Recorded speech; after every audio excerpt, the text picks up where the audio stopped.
Three really top guys at 154 pounds. Do you feel like you're peaking as a fighter? This is definitely my prime right now, and I'm only going to get better from here. Win, lose, or draw, he's the ticket. I'll fight Terence Crawford. Come on, man. Boots had a chance to fight me. Virgil Ortiz had an opportunity to fight me, you know, but now everybody, oh, I'll fight Terence, or I'm this, I'm that. I'm like, okay, cool. When y'all had y'all opportunity, you know, y'all went elsewhere. But now that y'all see I'm the ticket, now y'all like, oh yeah, we want to fight Terence Crawford. We want Terence Crawford. What happened tonight shakes up the 154 pounds landscape. Virgil Ortiz Jr. just delivered an earth-shattering performance. And names who have long sat in the waiting room are now staring at real danger. Terence Crawford and Jaron boots Ennis, everyone is turned. Friday come Saturday. Man, you gotta calm down, brother. Cause listen, man, things can get real sticky real quick, and then everybody would say, this is what we do every time we come out. This is what we do when we come out. Social media, my ass. Bro, listen, just like you talking, just like you doing all that talking, bro, it can turn deadly real quick, but on both sides. So why not support, listen, why not support your fighter? Support your fighter. You ain't got nothing wrong with that. Support your fighter. Y'all support y'all fighter. Let's come together, make this event a success, instead of everybody saying every time we get together, you know what I mean, it's always shooting and violence. Everybody know Team Crawford. Y'all know I get Crawford and boots are turned. First, let's talk about who Virgil Ortiz Jr. is. Ortiz Jr. entered tonight's fight at 24-0 with 20 knockouts. He's long been viewed as a rising force. But tonight, he made the leap from contender to threat. In his bout with Erickson Lubin, Ortiz didn't just win, he dominated. Stopped Lubin in the second round after backing him into the ropes and unloading with precision and power. This isn't a hitter who got a lucky break. He showed composure, timing, and ruthless intent. His team, backed by Oscar De La Hoya's camp, now has its boxer poised for one.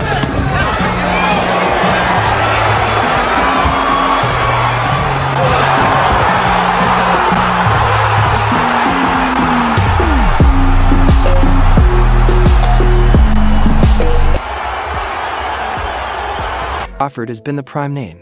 At 154 years, he's beaten the top opposition and won all belts.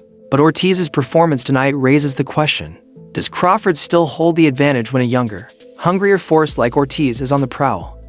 After this fight is the fight where I truly feel like I'm 100% back to what I was. And I couldn't have done it without my team, my dad, Robert, Hector, Charles, all the guys helping me spar, Dr. B, of course, and my promoters having my back 100% of the way. And I'm going to have your back, too. I'm going to have y'all's back no matter what. I don't think it was very heated. It's just competitive talk. It was all right. I rate myself maybe like an A-. Maybe I got hit with some small jabs I shouldn't have got hit by, but I think I did what I was supposed to do. He's called out Crawford after the fight, saying he's here to fight the best. If Crawford still wants it, that call isn't idle. It's a public declaration. Crawford must now consider whether to engage a dangerous opponent who's built momentum and has shown he can finish fights. Oh, okay. He thinks Crawford's punches had more like of an effect when he would land them compared to Virgil's. У него джеб хороший, я тоже чувствовал это. Как говорится, средний. Ну, Кроуфорд сильнее был, так сравнить, если у него удар был, все на лучшем уровне, да. Ну, физически он крепкий, Virgil. If Crawford refuses, the perception shifts. Ortiz's star rises further. Crawford looks more static, and the legacy narrative starts to tilt. Now, let's talk about Jaron boots Ennis. He recently climbed into the 154 lb division with force. In his debut at 154, he knocked out Usman Lima in the first round, a statement win. And conveniently, Boots was ringside tonight for Ortiz's win. He and Ortiz squared off in the ring immediately afterwards. Ortiz called for the fight. Ennis responded boldly. This is the best fight in boxing. But here's where the situation gets interesting. Ortiz's display may have raised the stakes for Boots.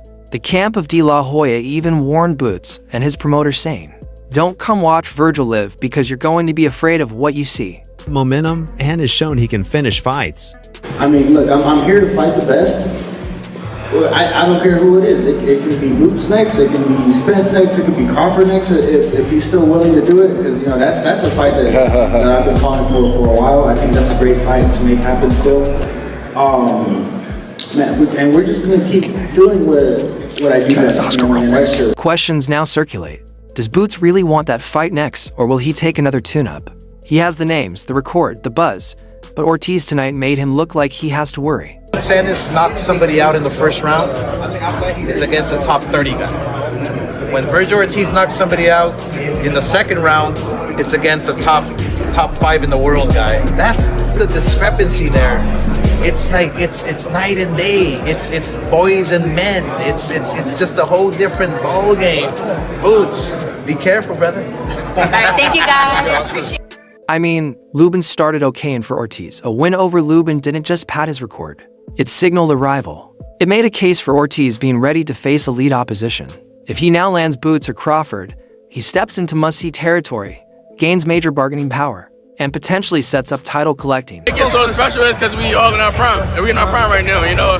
And I feel like this fight right now, it has more hype behind it than it was 6 months ago. I'm glad that I, fought my fight, got some hype around it. He fought his fight, he looked good, he had some hype around it. But like I said, this is my division. I'm walking through this division. Is this the biggest fight in boxing now? I think this is the best fight in boxing that's going to be made, and like I said, I'm gonna come up on top regardless. I'm running through this division, and I'm gonna stamp my name.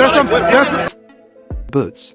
A fight with Ortiz is arguably the biggest challenge of his career. If he wins, he cements himself as the top guy at 154 and perhaps the most dangerous boxer in and out of the division. If he loses momentum and the fighter on the rise tag.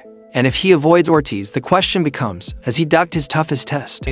Lubin started okay in the first round, second round just sat on the ropes for like a minute and allowed Virgil Ortiz to tee off on him, and you can't do that because Virgil's a great fighter, he's got heavy hands, and it was a great performance, and I was pleased that they called our man Boots into the ring after because we didn't know what kind of reception we were going to get. We came here uninvited, really, and we came here off our own, bat. So it was good that they wanted us in the ring. And Crawford, he's in a defensive spot. He wants big fights and legacy-building wins. Ortiz is forcing his hand. Crawford now must decide. Take the risk and stay relevant, or sit and watch the new wave push him aside. The whole team are talking too much, and what they have been doing over these last 6-7 months, there's no more talking. Boy, hopefully they sign on papers and make this fight happen because I feel like this is the biggest fight in boxing. And like I said, I'm about to show the world why. Stylistically, Ortiz brings ferocious volume of power punches, bodywork that wears down opponents, and a younger, fresher engine. Boots brings elite boxing fundamentals, sharp combinations, and the new energy of a man who left welterweight to march up. The fan in me sees massive fireworks. The strategist sees Boots versus Ortiz as the fight to make right now.